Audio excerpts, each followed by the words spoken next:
Sir, hindi po kami magsasar sa inyo. Lahat po kami lalate. Sige na, pumasok na kayo dito sa labas. Ano ba nangyari? Ba't ang late nyo na nakapasok? Kasi sir, sobrang aga po namin na nagising.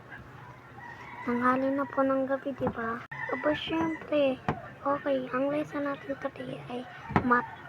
Yan, favorite subject. Ano pa sinusulat niya, sir? 1 plus 1, alam ko yan. Sir! Sige, ikaw. Yay! Ako. Sino po, sir? Ikaw nga. Ayun na. Ikaw. Ako! Nice. 1 plus 1 equals 3. Okay, tama. Pwede ka na lumabas at umuwing mag-recess. Okay po, sir.